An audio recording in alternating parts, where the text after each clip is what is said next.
There are no roads here, no traffic lights, no parking lots, no engines. If you want to visit your neighbor, you take a boat. If you want to go to the store, you take a boat. If the doctor needs to reach you, he takes a boat. This is not a fairy tale. This is not a movie set.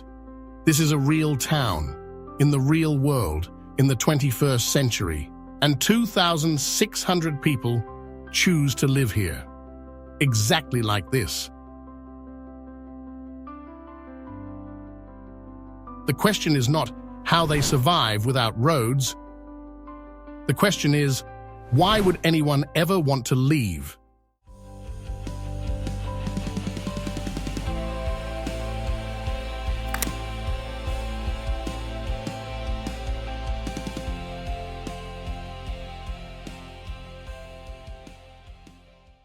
Giethoorn, province of Overijssel, the Netherlands, 90 miles from Amsterdam, 320 miles from London, 470 miles from Paris, 6 million visitors every year, and not a single road in its historic center, a community of 2,600 residents, living in a world defined entirely by water.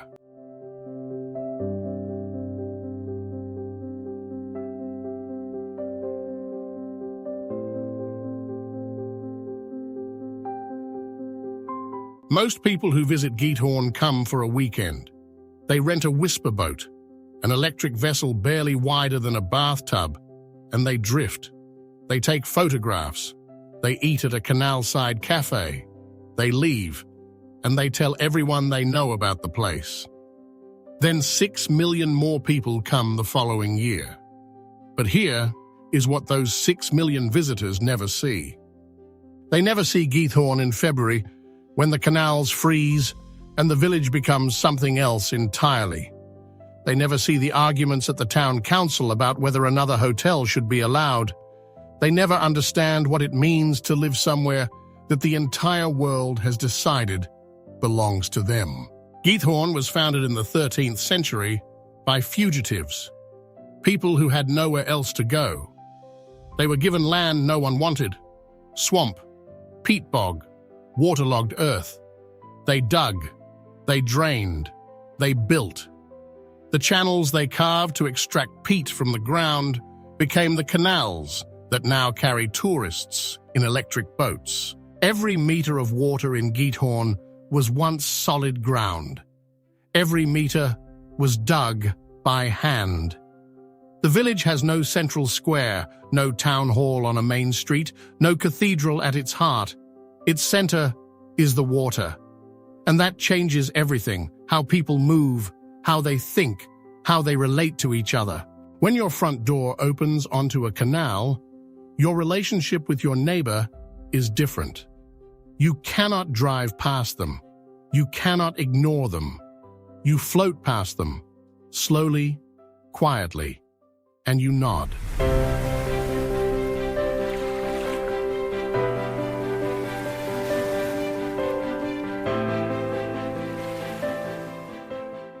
There are 176 bridges in Giethoorn. Every single one of them is privately owned. When you buy a house here, you buy the bridge that connects it to the world. And if that bridge collapses, that is your problem. When we come back, what happens when 6 million visitors arrive every year to a village built for 2,600 people, and why some residents are now fighting back?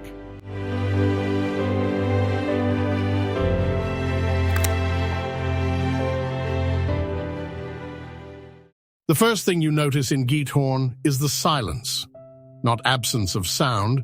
The birds are loud, the water moves, the wind comes off the flat Dutch fields. What is absent is engine noise. No trucks, no motorcycles, no delivery vans backing up. The human soundscape here is footsteps on wooden bridges, oars in water, and conversation. Just conversation. The houses in Giethoorn are built on small islands created when the peat was dug out around them. Most are no larger than half an acre. Some are smaller. The average house here is 200 years old.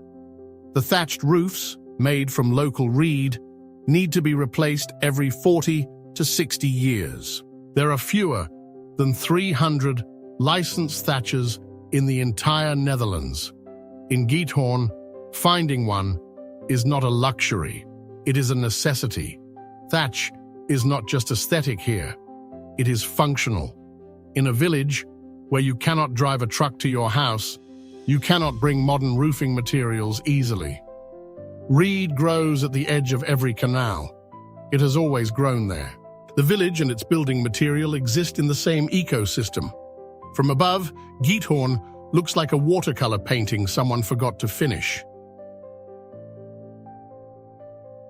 Patches of green and gold, the reed beds, flashes of silver, the canals, the warm brown of thatch, the white of painted wood, and the occasional riot of color from a garden that someone has spent 40 years perfecting. The Dutch have a particular relationship with gardens.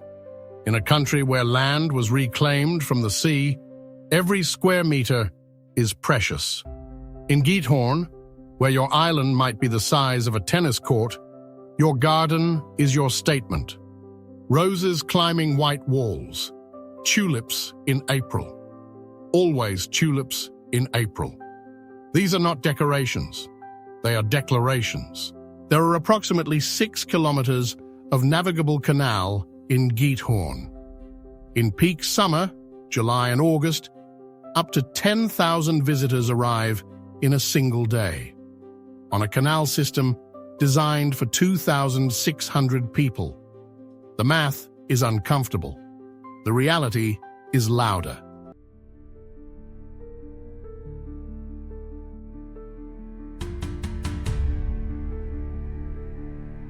Every morning before the tourist boats launch, there is a window of about 2 hours. The canals belong to the village again.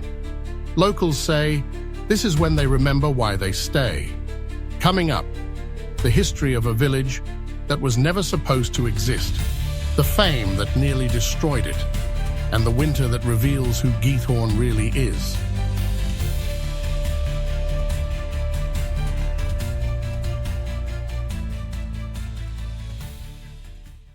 For most of its history, Giethoorn was simply a village, farmers and peat workers, a community built around labor, not leisure.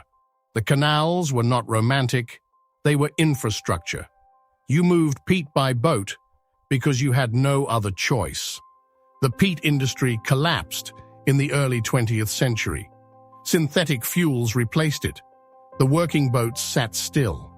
And Giethoorn, with its carved canals and its island houses and its 176 private bridges, became suddenly picturesque.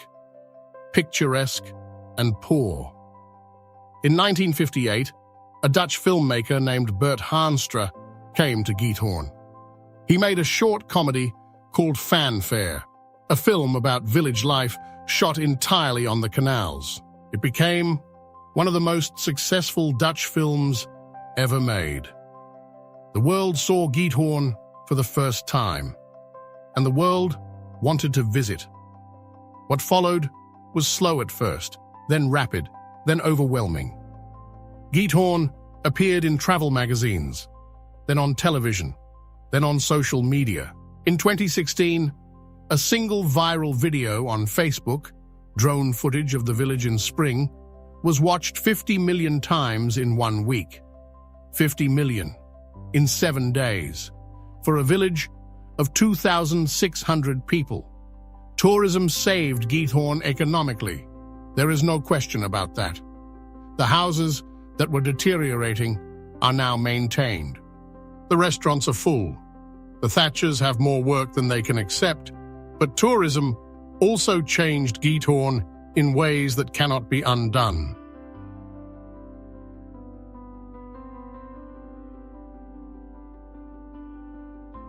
In 1990, there were 4 restaurants in Giethoorn. Today, there are more than 40. In 1990, most houses on the canals were family homes. Today, a significant portion are vacation rentals, empty in January, full in July, never quite belonging to the village again. The average property price in Giethoorn has increased by 340% since the year 2000. A young person from the village who wants to buy a house where they grew up, in most cases, they cannot afford it. This is the paradox that no postcard mentions. The more beautiful a place is perceived to be, the more people want to own a piece of it. The more people own a piece of it, the less it belongs to the people who made it beautiful. Giethoorn didn't become beautiful because of tourists. It became beautiful because of the 800 years of people who lived there, maintained it, and passed it down. The municipality of Steenwijkerland, which governs Giethoorn, has begun limiting boat rentals. New rules restrict the number of tourist vessels on the canals during peak hours. Some sections of the village are now accessible only on foot. No tourist boats allowed. Not everyone is happy with this, but the residents who stayed, who decided this was their home and not their investment, exhale slightly.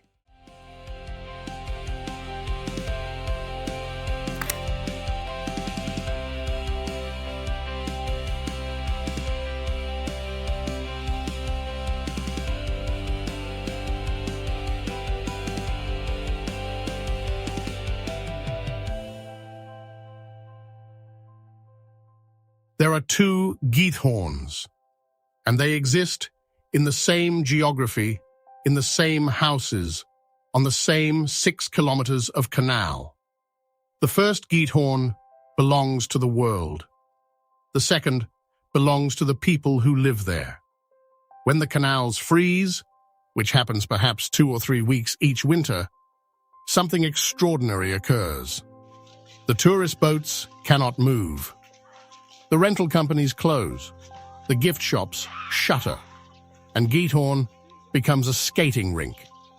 Not a curated, ticketed, managed experience, just a frozen canal, and the people who live there lacing up their skates. The Dutch have skated on canals for 1,000 years. It is not a tradition that was invented for tourism. It is a tradition that predates the concept of tourism by 8 centuries. When the ice comes, children in Giethoorn still skate to school, not metaphorically, actually with backpacks, on ice. This is the Giethoorn that the viral videos do not capture, not because it is hidden, but because it requires patience. It requires arriving in February, when the tourist boats are covered in tarps and the cafe menus are half the size. Spring in Giethoorn arrives with tulips. It always arrives with tulips. The Dutch have grown tulips commercially since the 17th century. For approximately 3 weeks in April, Giethoorn exists in a kind of perfection. The flowers are at peak. The tourists have not yet arrived in full force. The locals know these 3 weeks. They protect them. They cherish them. The economy of Giethoorn today is almost entirely tourism dependent. In a very real sense, Giethoorn has become its own product. The village sells the experience of being in the village, and it must do so carefully, because the moment it sells too much, it destroys the thing it is selling. The 176 private bridges of Giethoorn are more than infrastructure. They are the physical embodiment of individual responsibility in a collective landscape. Your bridge connects your island to the path. You maintain it. This is what it means to live in a village where everything is shared. At sunset, the canals of Giethoorn turn gold. In those 30 minutes, between the tourist boats returning and the darkness coming, Giethoorn is exactly what it looks like in the photographs. Except that in the photographs, you cannot hear it. You cannot hear the frogs, the water, the wind in the reed.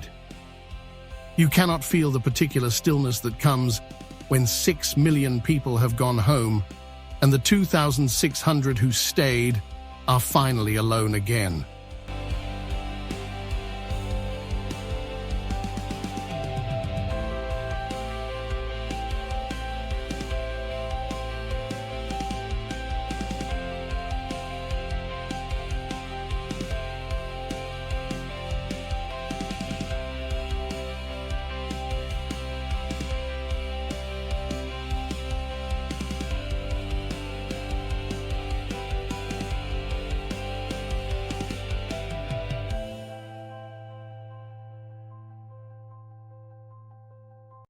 Every civilization that has built near water has understood something essential. Water does not just provide, it shapes. The people who dug the canals of Giethoorn did not know they were building a future tourist destination. They were solving a problem: how to extract peat from waterlogged land. The beauty was a byproduct. The culture was a byproduct. The silence was a byproduct. Everything that makes Giethoorn remarkable today emerged from people doing practical, unglamorous, necessary work. The Netherlands is one of the most densely populated countries on Earth. 17 million people in a country smaller than West Virginia. And yet, in the middle of it, this. A village where time moves at the speed of water, where your commute is measured in minutes of rowing, not miles of driving, where the infrastructure is organic, built from the land itself, maintained by the people who live on it. There are children growing up in Giethoorn right now who have never heard a car drive past their front door, who learn to row before they learn to ride a bicycle, who consider it completely normal that the school, the grocery store, and their grandmother's house are all connected by water, and who will, one day, have to decide, do I stay? That question, do I stay, is the central question of every small community. It is the question that Giethoorn answers differently than most places. Because in most places, leaving is easy. Getting out is the path of least resistance. You get in the car, you drive. The world opens up. In Giethoorn, leaving requires effort. You have to row to the edge. You have to cross the bridge. You have to enter the world of roads and traffic and noise. The village, by its very design, asks you to consider whether you really want to go. And many people, generation after generation, decide that they don't. The oldest continuously occupied house in Giethoorn dates to 1461. It has been on the same island, over the same canal, for 560 years. The canal outside it was dug by hand in the 13th century. The reed at its edge is the descendant of reed that was there when the house was built. Some things in Giethoorn have not changed in half a millennium, and when you sit beside that canal at dusk, that permanence does something to you. It puts your own life, its urgency, its timelines, its traffic, into a different scale. Giethoorn is not an escape from the world. It is not a fantasy. It is not a simulation of simpler times. It is a functioning Dutch municipality in the 21st century. But it is also proof of something. Proof that a community can choose, collectively, to build a life around slowness, around silence, around water, around the pace of a rowing boat. And that choice, made 800 years ago by people digging peat in a swamp, can outlast empires. It can outlast industries. It can outlast fashions and technologies and the exhausting churn of the modern world. It can produce, 8 centuries later, a village so beautiful that 50 million people watch a drone video of it in a single week, and then go back to their traffic and their highways and their noise, while 2,600 people stay and row.